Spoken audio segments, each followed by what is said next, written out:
And I want to say another thing about talent. This is very important as well. We forget the past because we're quite ignorant of the past. We have short memories. We even forgot we had several wars in Europe. You know, we even claim to be the most peaceful continent in the planet. Makes me laugh. Both world wars were in Europe, but we say we are the civilizers. The irony, right? Because we don't know history. We forget. If that talented kid was born in ancient Egypt, he'll be doing hieroglyphs, not realistic drawing. So what we call talent is culture bound. At the moment, being able to draw what you see is considered talent in the arts.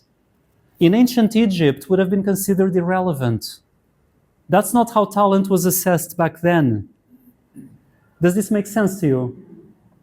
So what we call talent is too culture bound to have any real meaning. Because fast forward 500 years, they'll be defining talent in a totally different way, that it doesn't even occur to us. So yeah, this is the thing with talent and the arts. They're culture bound. I don't take them seriously, or not too seriously, but talent does exist, of course. But it's not important. It accounts to 1% of being a good artist. 1%. So about when art changed from being objective and became subjective.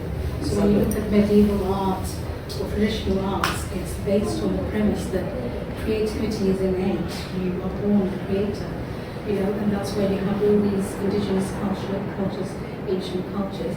Art was just part of life, but at some point it became separated and it became subjective, and people tend to blame it around classicism and Renaissance and that pathetic, yeah. So that's when it changes, and then people become individualistic.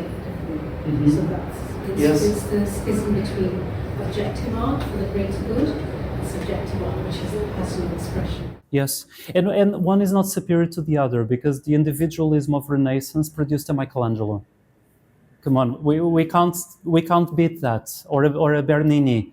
The sculptures are the highest levels of artistic expression. They can emerge regardless of your psychology. This is what I want to say. Art is too flexible. It encompasses any kind of personality, any kind of culture, except iconoclasts.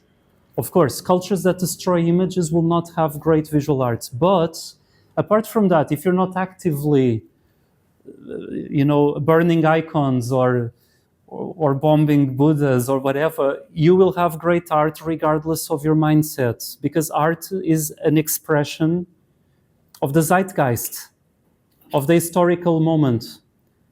And of course, in different centuries, you have different kinds of art for that reason, because you have different energies.